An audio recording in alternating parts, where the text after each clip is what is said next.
I was about, I think, 6 or 7, and I remember my mother had a desk, and we had a polished hardwood floor, and she would pay the bills and do the bookkeeping and throw the envelopes down into the wastebasket, and I had a nice little pencil, and I'd lie on the floor and draw on the back of those papers, and it was in the Depression, so there wasn't much thought about having any expenses for art materials.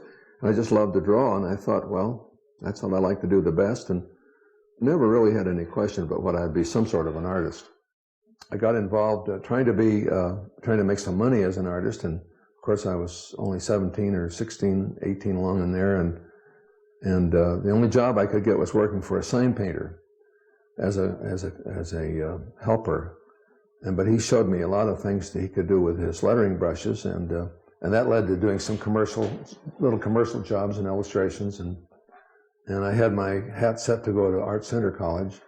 And the whole idea of the school was that you would learn academic drawing and painting, and then you would learn skills that would enable you to make a living as an artist, because in those days there weren't too many easel painters making it. I had a friend, Dwayne Byers, whom most of you know, and he had moved out here to Arizona. We had a studio together in New York as freelancers, and so I visited out here and felt good to be back out west, and so I had an assignment to do 200 illustrations for a publisher, and a nice fee, and I decided to rent my house in Connecticut and come out here for a year, and then I've never gone back.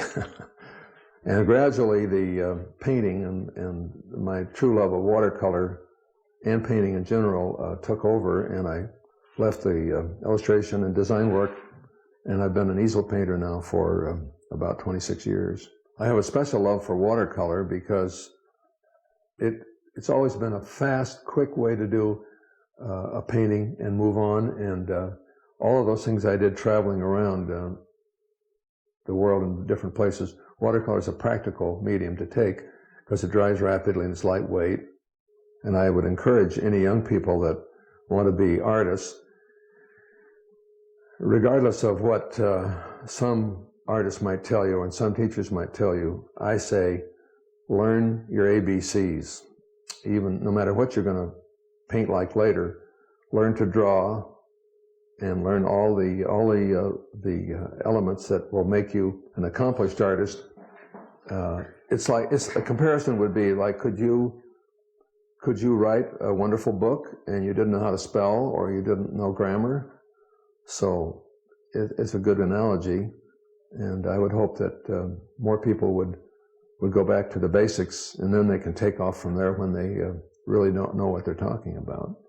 I really haven't been directly involved in the Western art, so-called. I mean, I'm not painting historical scenes or Indians or cowboys so much, although here's a couple of people could be cowboys. They also could be tourists riding through Abra Valley out here. And my inclination is more to paint what I've experienced and seen and liked. I have here basically the spectral palette. It's yellows, 3 yellows, 4 reds, 5 blues, a green, and an earth color, which is really just a great orange. And they're all quite transparent.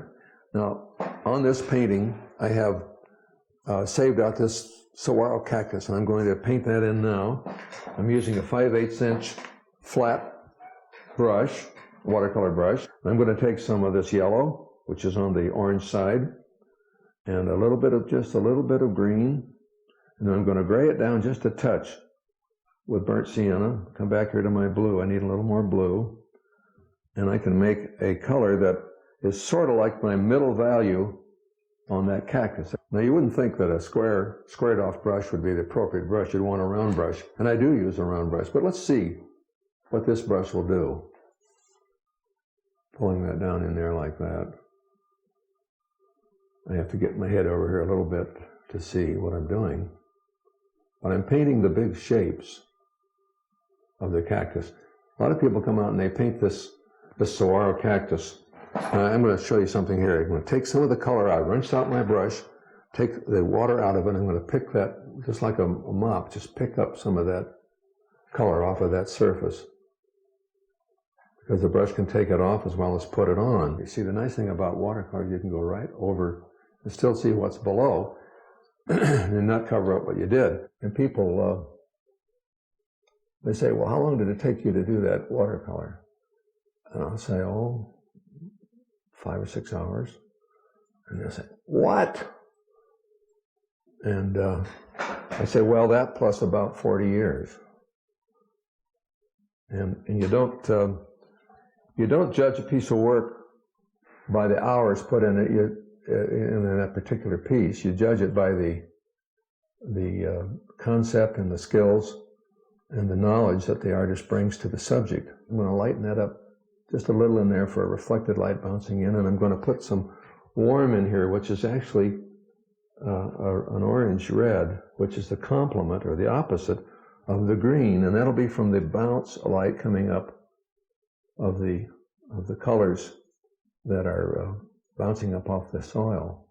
You see how much more convincing that looks if I have the complementary color in there.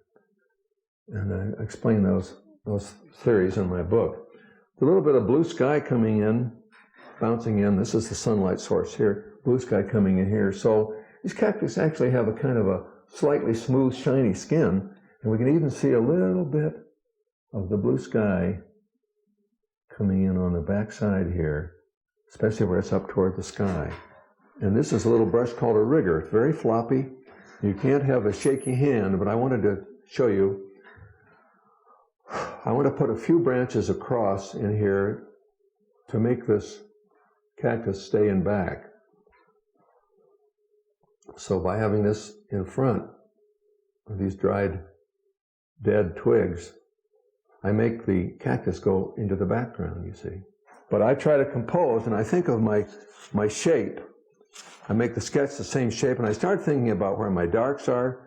The verticals are not going to be right in the middle. They're going to be a little off. I'm going to have these two writers, and they're writing into the scene and rather than out of it. And so the eye will come in, and hopefully my viewers their eye will come in and move around and have a fun traveling through my picture, and maybe see this big impact first, followed by this secondary impact, and then finally get into these things that are way back there in the distance, and try to have that feeling of a fresh morning in the desert. We all have this common thread of having paid our dues, knowing how to draw, and working from a basis of knowledge rather than guessing or pretending. And don't get me started on that. I think there's a lot to be said for the old business of knowing what you're talking about. Anyway, Barbara, my wife's a wonderful artist, and we have moved out here, left Tucson 2 years ago, and we just have a great life, painting pictures and taking trips.